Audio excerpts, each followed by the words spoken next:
할렐루야. 모두 자리에 일어나 기쁨으로 박수치며 주님을 찬양합시다.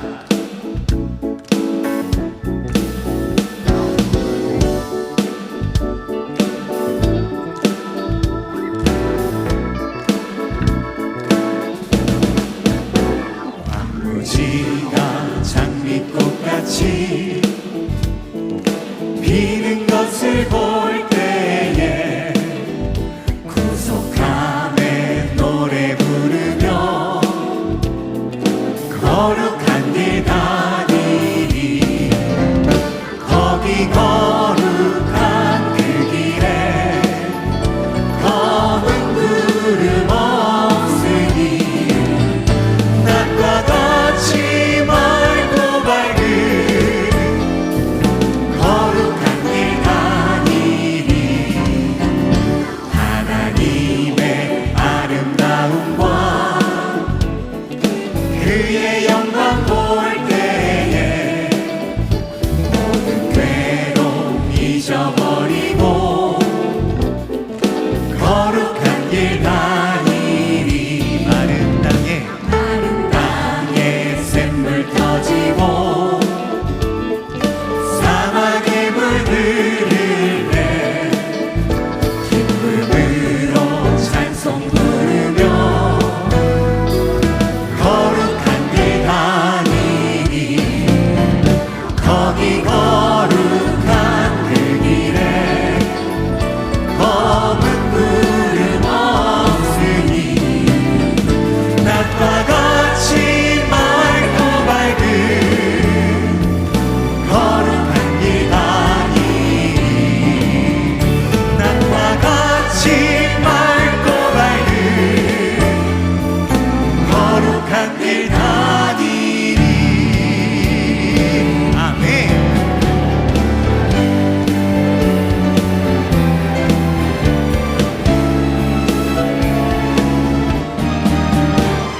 천국에서 만나보자. 그날 아침 거기서 순례자여 예비하라. 늦어지지 않도록 만나보자. 저기 되는 저 천국문에서 만나보자. 그날 아침 그물에서 만나자. 너의 등불 밝혀 있나 기다린다 신랑이. 천국문에 이를 때에 그가 바뀌어 마시니. 만나보자. 저기 되는 저 천국문에서 만나보자. 그날 아침 그물에서 만나자. 기다리는 성도들과 그물에서 만날 때 참 즐거운 우리 모임 그 얼마나 기쁘냐. 만나보자. 저기 되는 저 천국문에서 만나보자. 그날 아침 그물에서 만나자. 그날 아침 그물에서 만나자. 그날 아침 그물에서 만나자. 우리를 그분으로 인도하시는 주님 찬양합니다. 할렐루야.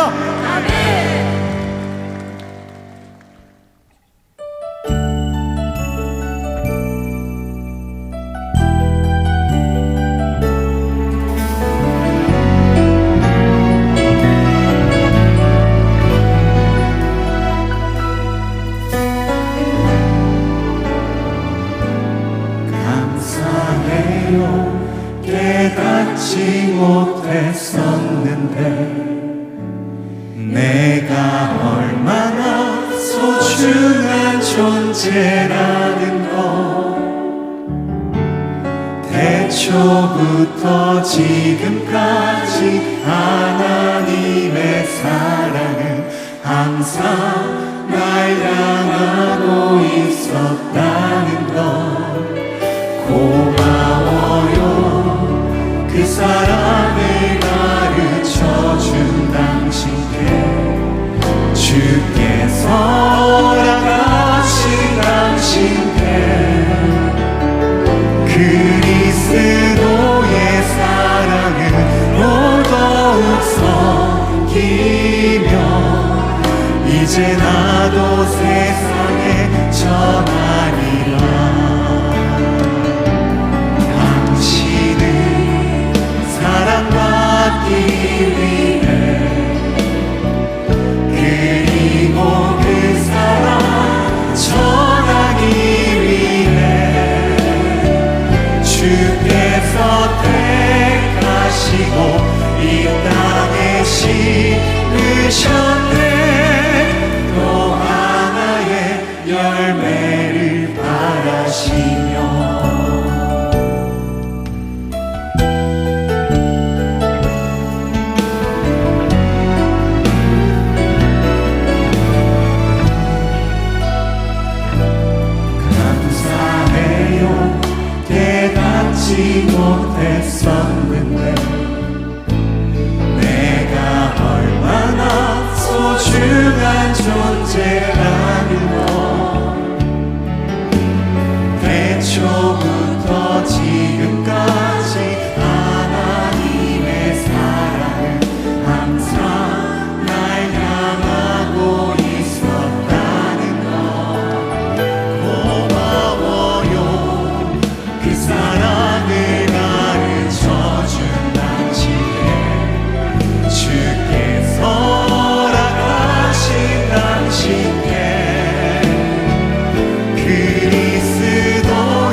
인생은 나그네 길 어디서 왔다가 어디로 가는가. 오래전 최희준이라고 하는 가수가 하숙생이라는 노래를 불렀습니다. 인생은 어디서 와서 어디로 가는가. 이 가사가 평생 자기 자신을 따라다니더랍니다. 그리고 깨달았습니다. 아, 인생은 바람이 왔다가 사라지는 것처럼 구름이 흘러가듯이 한번 흘러가는 게 아니구나. 하나님께로부터 와서 하나님께로 돌아가는 게 인생이구나 하는 것을 깨닫고 하나님을 만나게 되었더라는 겁니다. 모든 인생은 온 곳이 있고 돌아갈 곳이 있습니다. 오늘이 여러분의 마지막 날이라고 한다면 천국에 들어갈 확신이 있으십니까? 이 시간에 여러분의 인생의 마지막 시간이라고 한다면 여러분들이 돌아갈 집이 있으십니까? 유재석 씨의 유저는 웃기기 위한 단순한 예능이 아닙니다. 지금 우리가 살고 있는 지금 이 시간, 한국 사회는 누구의 이야기에 귀를 기울여야 할 시간인가를 묻는 국민적 인터뷰 무대입니다. 339회에 출연한 한 출연자를 통해서 우리가 잊고 살아가는 죽음의 문제, 그리고 죽음 이유를 묻는 시간을 가졌습니다. 이분은 서울대학교 이과대학 정현채 박사입니다. 소화기내과 의사로 재직하며 말기암 환자들의 죽음을 대면해 왔습니다. 어느 날 문득 저 죽음의 자리에 내가 누워있다면 하는 생각이 스쳐 지나가자 죽음에 대한 두려움이 엄습해 오기 시작했습니다. 그때부터 죽음이 무엇인가를 종교적으로가 아니라 의학적으로 연구하기 시작했습니다. 마침 이 무렵에 2015년 미국 애리조나 투싼에서 유명한 과학자들과 의사들이 모였습니다. 긴 시간 포럼을 가졌습니다. 수천 건의 방대한 자료를 제시하며 인간은 육체가 죽음을 맞이해도 의식, 영혼은 지속된다, 투싼 선언을 하게 된 것입니다. 숨이 끊어지고 심장이 멈추었다가 깨어난 사람들의 얘기를 모아보면 그 순간 자신의 의식, 영혼이 체외 이탈되어서 긍정에 붕 떠서 자기 자신의 죽음 곁에서 의사들이 자신을 살려보려고 애쓰는 모습들, 통곡하는 가족들을 바라보게 된다고 합니다. 동양인 인종차별을 나쁘게 하는 한 의사가 미국에 있었습니다. 심정지럽 숨이 멈추어졌습니다. 다른 모든 의사가 포기하는 그 시간에 한 마취과 의사가 피지땀을 흘리면서 이 사람을 살려내려고 몸부림을 합니다. 심장이 뛰기 시작했습니다. 호흡이 돌아왔습니다. 깨어났습니다. 바로 이 마취과 의사는 한국인 의사였습니다. 이 의사가 깨어난 이후에 어떻게 달라졌는지, 전혀 다른 가치관과 품성과 삶을 살아가는 얘기를 들려주었지요. 정현채 교수의 죽음의 목적, 결론인적 인간의 죽음은 비극적 끝이 아니다, 아름다운 이 땅의 마무리다 하는 것입니다. 죽음을 바로 알고 나면 새로운 세계에 대한 기대라는 인식의 전환이 생기더랍니다. 하루하루 살아가는 내 삶이 얼마나 소중한 것인가를 새롭게 깨달아서 살아가게 된다는 것입니다. 죽음에 대한 공포가 아니라 현재 삶을 소중히 여기며 산다. 죽음은 비극이 아니라 이 세상의 가장 아름다운 마무리다. 영혼의 다음 세계를 기대하며 살아간다. 얼마나 놀라운 인식의 대전환입니까? 우리 예수 믿고 구원받아 하나님의 자녀가 되었습니다. 하나님의 자녀가 되었음에도 불구하고 세상 사람들이 당하는 고난과 시련과 고통, 어려움 면제되어서 살아가는 게 아닙니다.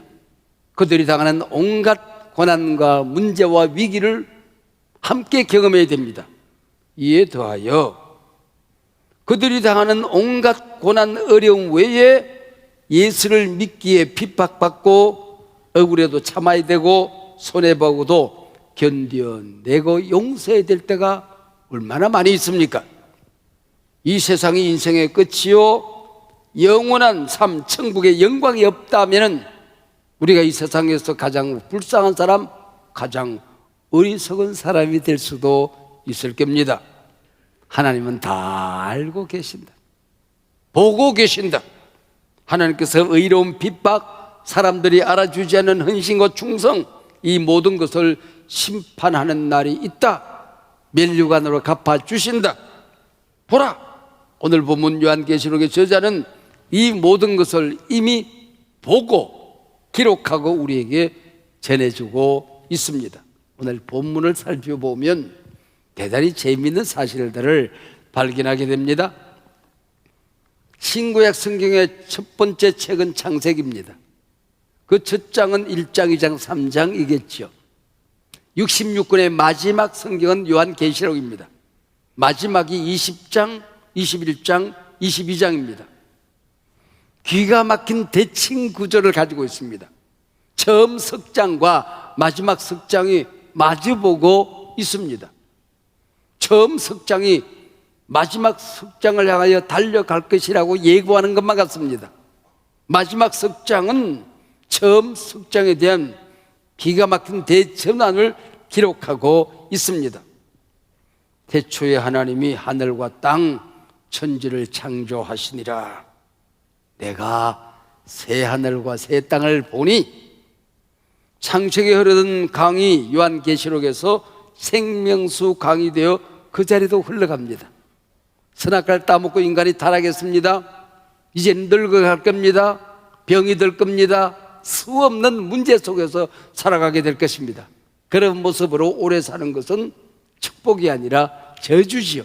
그래서 하나님이 생명나무를 번쩍 들어서 어디론가 옮겨 사라지게 합니다.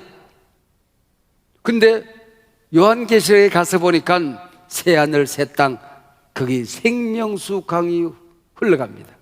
거기에 생명나무가 서 있습니다. 사시사철 열매가 맺혀지고 그 열매를 먹는 모든 사람은 만국을 치료하는 나무가 되고 영생으로 이어지는 생명나무가 되었다고 하는 것입니다. 인간을 타락시킨 선악과는 새하늘 새 땅에 없습니다. 왜요? 거기는 죄가 없습니다. 죽음이 없습니다. 온갖 문제가 사라진 것이기 때문입니다. 창세기 선악과 열매를 먹는 자는 반드시 죽으리라. 근데 요한계시록에서는 다시는 사망이 없다 선언해버립니다. 범죄한 인간은 이 땅에서 무수한 눈물을 흘리며 살아갑니다. 그러나 새하늘 새 땅에서 하나님은 우리의 눈물을 닦아주십니다. 범죄한 인간은 하나님을 피하여 숨습니다. 하나님을 배울 수가 없습니다. 하나님 배우면 죽는 겁니다. 그러나 새하늘 새 땅 그곳에서 우리는 친히 그분을 배웠고 영원히 그분과 함께 살게 될 것입니다. 내가 보니 새하늘 새 땅이 펼쳐지더라. 여기 새것, 새롭다라는 말이 어떤 뜻일까요? 신약 성경을 기록한 헬라어에 새롭다, 새것이라는 단어는 두 단어가 있습니다. 네오스라는 단어입니다. 이 단어는 시간적으로 새로운 겁니다. 뉴스를 말합니다. 또 다른 단어는 카이노스라는 단어입니다. 이것은 시간에 서열이 있는 게 아니고 앞뒤가 있는 게 아닙니다. 질적인 새로움을 얘기합니다. 전혀 다른 것을 말합니다. 우리가 보는 하늘과 땅인데 전혀 다른 하늘과 땅이 펼쳐지더라, 그런 얘기입니다. 창세기 하늘과 땅은 죄로 오염되고 더럽혀졌습니다. 그날의 마지막이 가까울수록 추위는 추위가 아니고 고통입니다. 더위는 우리에게 모진 시련을 가져다 줍니다. 가뭄과 홍수, 온갖 기후의 위기, 바이러스가 기승을 부립니다. 하루하루 우리 생명이 살아가기가 벅차옵니다. 그러나 새하늘과 새 땅은 질적으로 본질적으로 전혀 다른 하늘과 땅입니다. 그래서 성경은 이곳을 하나님의 나라라, 천국이라 부르게 되는 것입니다. 지금까지 성경은 새하늘과 새 땅에 대하여 예언을 했습니다. 귀로 들었습니다. 그러나 요한계시록의 저자는 요한은 보았습니다. 1절 보니, 2절 봄에, 3절 보라. 확실하게 이미 이루어진 새하늘과 새 땅을 보았습니다. 기록하고 전해줍니다. 여러분, 이 사실을 믿으면, 아니 믿어지면 그곳에 우리가 들어가는 겁니다. 믿지 않으면, 아니 믿어지지 않으면 그 새하늘과 새 땅은 나와 상관이 없어지고 마는 겁니다.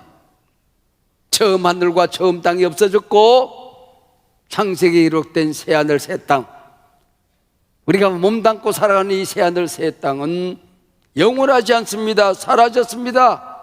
우리의 육체도 이 땅과 하늘도 가건물과 같은 겁니다. 모델하우스가 서 있습니다.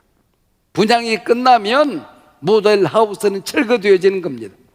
하나님 나라 분양 끝나면 이 가건물 육체, 모델하우스, 이 세상의 하늘과 땅은 사라지는 겁니다. 이 사실을 베드로는 후서 3장 12절과 13절에서 이렇게 기록을 남깁니다. 그날에 하늘이 불에 타서 풀어지고 체질이 뜨거운 불에 녹아 지려니와 우리는 그의 약속대로 의에 거하는 바 새하늘과 새 땅을 바라보도다. 여러분, 쉽게 설명을 하면 이 땅은, 우리가 보는 이 세상은 신문지 한 장을 용광로 속에 슉 던졌더니 이것이 드르르 말려더니 순식간에 불이 되어서 재가 돼서 훅 사라지고 새로운 하늘과 땅이 순식간에 펼쳐져서 새 세계를 이루더라, 그런 얘기입니다.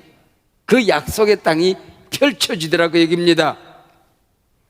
하나님을 볼 수 없는 존재가 그 하나님 나라에서 영원한 왕 되신 하나님을 배웠고 하나님과 함께 살게 된다는 것입니다. 오늘 3절이 그렇게 기록했어요. 보라, 하나님의 장막이 사람들과 함께 있으니 하나님이 그들과 함께 계셔 그들은 하나님의 백성이 되고 하나님은 친히 그들과 함께 계신다, 함께 산다는 거예요.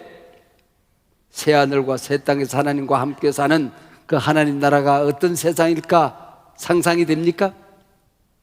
나는 어떤 몸으로 하나님 나라에서 살까요? 늙음이 없다는데, 지금이 없다는데, 병이 없다는데, 갈등이 없다는데 내 몸은 어떤 몸일까? 여러분, 그림이 그려지십니까? 사도 바울이 그곳에 갔다 왔어요. 근데 기록을 할 수가 없었어요. 왜요? 이 세상에 없는 것이거든. Beyond the description. 내 필로, 내 입으로 표현이 안 된다는 겁니다. 이 세상의 언어로 표현이 안 된다고 하는 거지요.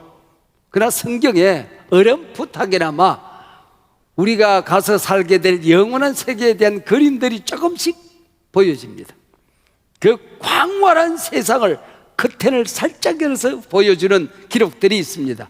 가장 대표적인 게 예수님이 부활한 모습, 그게 우리가 하나님 나라에서 살아가 될 우리의 모습이거든요. 문이 잠겨 있는데 제자들이 모여 있는 방 안으로 벽 사이로 예수님이 슉 나타난 겁니다. 공간에 제한이 없는 거예요. 아, 하나님 나라 가면은 그렇게 살겠구나. 제자들이 부활하신 예수님을 알아봅니다. 한 번도 만난 적이 없는데 오래전에 이 땅에 왔다 가신 믿음의 조상 아브라함이 하나님 나라에 있으니까 바라보고 소리를 지릅니다. 아버지 아브라함이요. 우리가 딱 마주보는 순간 누가 누군지를 다 알게 된다고 하는 겁니다. 육체가 있습니다. 유령이 아니에요. 손으로 만져봅니다. 만져보라, 주님께서 손을 내밀었습니다. 제자들과 함께, 야, 나 배고프다, 뭐 먹을 것 좀 없냐? 그래서 생선을 잡수십니다. 제자들과 함께. 아, 하나님 나라 가서도 이렇게 나누고 같이 교제하는 음식 잔치도 있겠구나 하는 생각을 하게 되는 거죠. 나사로는 죽은 지 사흘 만에 다시 살아났습니다. 근데 또 죽었어요. 여러분, 한 번 죽는 것도 힘들어요. 근데 살아났다고 하니 나사로는 또 죽었어요. 두 번 죽는 인생을 살았어요. 참 괴로운 인생입니다. 여러분들 죽고들랑 살려달라고 소리 지르지 마세요. 그냥 가세요. 한 번 죽으면 되는 겁니다. 하나님 나라 가는 거예요, 우리 인생. 근데 예수님은 다시 죽음이 없습니다. 이게 부활이라고 하는 겁니다. 지금 우리가 살고 있는 이 세상, 우리가 살도록 안성맞춤으로 만들어졌습니다. 모든 식물들은 뿌리를 땅에 내리고 살도록 만들어 놓았어요. 모든 물고기들은 물속에서 살도록 그렇게 지어졌어요. 새들은 공중을 날면서 공중에 살도록, 거기서 논일도록 지어졌어요. 우리 인간은 이 땅에 살도록 만들어져 있습니다. 우리는 이 땅에 살지만은 살기에 늙어가는 겁니다. 젊지 많은 늙어가고 병들어가는 겁니다. 그러나 새하늘 새 땅이 펼쳐지는 순간 신령한 몸으로, 성경의 용어입니다. 그냥 표현이 안 되니까 신령한 몸으로, 영광스러운 몸으로 부활되어서 그곳에서 영원히 살아가게 되는 겁니다. 이 세상에 우리가 싫어하는 것들이 있어요. 고통, 슬픔, 눈물, 늙음, 죽음, 아픈 것, 질병, 저주, 상처, 죄, 불행, 이별, 미움, 다 없어요. 깨끗이 사라졌습니다. 다시는 없다는 것입니다. 이 땅에서 천국의 그림자라고 하는 교회 생활, 여러분 만만치 않습니다. 천국의 그림자라고 하는 가정, 다 내 마음에 듭니까? 좋은 일만 있습니까? 절반은 지옥 같아요. 그게 이 세상입니다. 그러나 그곳 새하늘과 새 땅, 새 예루살렘, 성도들이 살아가는 모습, 우리는 이 땅에 언어가 없어서 표현이 안 될 뿐이에요. 상상이 잘 안 돼요. 기껏 표현하기를, 오늘 본문입니다. 하나님께로부터 하늘에서 내려오니 그 준비한 것이 신부가 남편을 위하여 단장한 것 같더라 그랬어요. 어떻게 생겼길래 이렇게 표현했을까?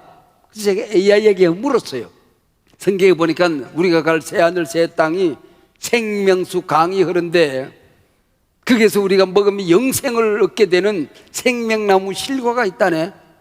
우리의 모습이, 특별히 내 하나님 나라 가서 내가 만날 내 어머니가 신부가 남편을 위하여 단장한 것 같대.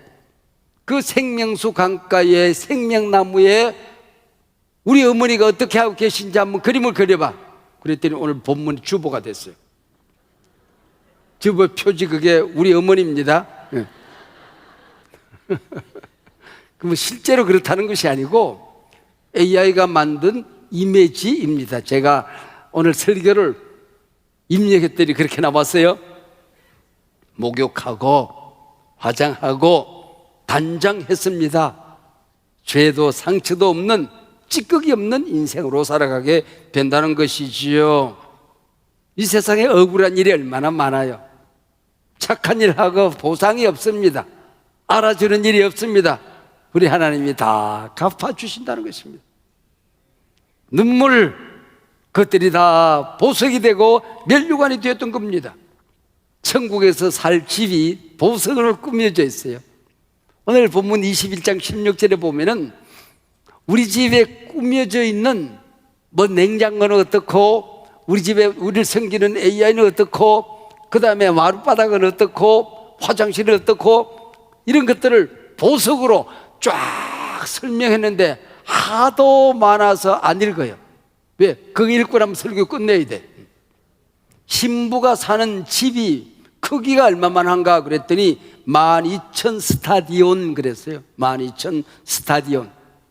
제가 이걸 계산해 봤어요. 12,000 스타디온이 크기가 얼마만 하나 그랬더니 우리 집의 크기가, 길이가 2,000km, 이쪽 길이가 또 2,000km, 높이가 2,000km. 여러분, 부산까지 거리가 한 500km 되나요? 대략 그 정도 작고, 부산을 왕복 2번 할 만큼 길이가 그렇게 됐어. 그게 우리 집이래. 여러분, 천국은 모자람이 없는 것들로 꽉 채워지고 시간과 공간이 우리를 가둘 수 없다는 겁니다. 오늘 어버이날입니다. 갑자기 새하늘 새 땅에 계신 내 어머니가 그리워지는 날입니다. 카네이션 한 송이 드리고 맛있는 밥 한 끼 먹고 마는 게 어버이날이 아니라고 하는 것입니다. 내 생명이 새하늘 새 땅에 계신 내 어머니를 배울 수 있는 생명으로 준비가 되었는지, 지금 살아계신 내 아버지 내 어머니 오늘이 인생의 마지막 날이라면 그분이 갈 곳이 준비가 되었는지, 함께 살아가는 내 가족 내 자식들 그들이 예수 믿고 구원받아 하나님 나라 생명책에 있어서 내가 먼저 그들 이 땅에 두고 갈지라도 그들이 날 찾아오는 그날을 당당하게 기다릴 수 있을 것인지를 점검해 보는 시간입니다. 이 세상이 전부가 아닌 걸, 죽음이 끝이 아닌 걸, 내 어버이에게 드릴 수 있는 가장 큰 선물이 뭘까요? 구원받았나? 복음입니다. 예수 이름입니다. 복음 전도입니다. 식사 한 끼가 접대가 아니라 하나님 나라 생명수 강가에서 생명나무 열매로 내 어머니와 함께 식탁에 앉아 있는 게 바로 진정한 식사가 아닐런지요. 내 불행하게도 오늘은 효도가 없는 세상 아닙니까? 사도 바울이 로마서에서 1장 디모데가 후서 3장 1절에서 사람들이 부모를 거역하거든, 효도가 사라져 가거든, 공경과 순종이 안 보여 가거든 세상의 마지막이 된 줄로 알라 그랬습니다. 오늘 우리가 살고 있는 이 세상이 그날이 가까워오고 있다는 느낌을 지울 수가 없습니다. 어버이 주일 교회 갔다 온 유치부 아이가 교회에서 들은 설교 본문을 외우고 있더래. 제 5계명입니다. 시퍼런 플라스틱 칼을 들고 막 휘저으면서 외우고 다니는데, 내 부모를 공격해라. 와! 야! 야! 내 부모를 공격하라. 야! 야! 야 임마! 공격이 아니라 공경이야. 공경. 공경이 뭔데? 공격은 부모님 말씀 안 듣고 자꾸 덤비는 거고, 공경은 말씀 잘 듣고 살아가고 순종하고 그런 게 공경이지. 근데 아빠는 왜 할머니한테 공경하라고 공격해? 내 생명을 내 아버지 내 어머니를 통해서 내게 이어주었습니다. 그것 하나로 우리는 효도하고 공경하고 사랑해야 하는 겁니다. 그분이 내게 물려준 생명 아무데나 던져놓을 수가 없습니다. 내게 생명을 주신 그분의 생명 함께 하나님 나라에 모셔야 되는 것을 확인하는 날이 어버이날입니다. 10가지 계명 평생 나를 따라다닙니다. 근데 이 9가지 계명 가운데 제 5계명 내 부모를 공경하라, 이 계명은 어느 날 내 곁에서 사라졌더라고 없습니다. 어버이날 카네이션 꽃 한 송이 들고 어머니가 구하시던 방문을 열어봅니다. 어머니의 흔적은 간 곳이 없습니다. 찬바람만 훅 불어옵니다. 최고의 효도는 내 부모님께 천국을 선물해 드리는 것입니다. 최고의 잔치 하나님 나라에서의 우리의 만남입니다. 부모 공경이 귀하지만은 영혼 공경 없이 공경하는 것은 아무런 의미가 없는 겁니다. 영혼 떠난 사람 5만 개를 갖다 줘도 단돈 10원을 안 줍니다. 시체지요. 무슨 의미가 있습니까? 새하늘 새 땅에서 만나지 못하는 가족은 진정한 가족이 아닌 걸. 이럴 때부터 공부를 잘해서 도시에 나가 중고등학교를 마치고 외국에 나가 유학을 하는 아들이 있었습니다. 시험 때가 되어서 도서관에 공부를 하는데 집에서 전화가 왔어요. 아들, 아버지가 조금 위험하신 것 같아. 위독하시다. 어쩌지? 예, 아버지가 잘못이라도 되면 빨리 전화하세요. 그리고 아버지 배워야지 준비를 하고 있었습니다. 시험 쉬고 난 다음에 한 이틀 후에 전화가 다시 왔어요. 아들, 아버지가 세상을 떠났다. 짐을 챙기고 허둥지둥 달려가 비행기에 몸을 실었습니다. 아버지와 함께 지난 세월이 주마등처럼 지나갑니다. 도시에 나가 좋은 친구 만나서 예수 믿고 주일마다 교회 나가던 이 아들, 주말이 되어서 시골에 와도 성경책 들고 시골 교회에 나가서 예배를 드립니다. 예배 드리고 돌아온 아들에게 아버지가 물었습니다. 얘야, 교회 가서 얻는 게 뭐니? 영생을 얻어요. 그 영생이 뭐니? 나중에 진지하게 친절하게 말씀드릴게요. 이게 이 아들과 아버지의 마지막 신앙 대화였습니다. 나중에는 오지 않았습니다. 진지하게는 없었습니다. 천천히는 영원히 되고 말았습니다. 비행기 안에서 다른 승객들에게 민망하리만큼 울음보가 우왕 하고 터졌습니다. 목이 쉬도록 울었습니다. 사랑하는 여러분, 여러분의 부모, 오늘이 여러분 인생의 마지막 시간, 사랑하는 자녀들 곁을 떠날 때 그들의 영혼 준비가 잘 되었습니까? 천국에서 만나보자. 그날 아침 거기서 순례자여 예비하라. 늦어지지 않도록 만나보자. 만나보자. 저기 배는 저 천국 문에서 만나보자. 만나보자. 그날 아침 그 문에서 만나자.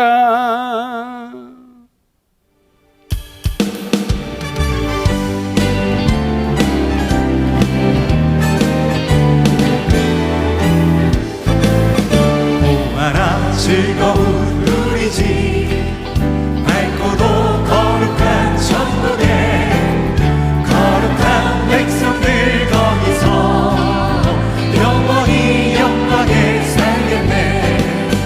거기서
새 하늘과 새 땅 기쁜 소식 품에 안고 각 가정으로 돌아갑니다. 그 가정이 천국 하나님 나라 되게 하여 주시옵소서. 우리 주님 예수 그리스도의 은혜와 하나님 아버지의 큰 사랑과 영원히 우리와 함께할 보혜사 성령님의 동행하심과 교통하심이 이 귀한 예배 가족들, 저들의 가정 자손 대대 위에 지금부터 영원토록 함께하옵기를 간절히 축원하옵나이다. 아멘.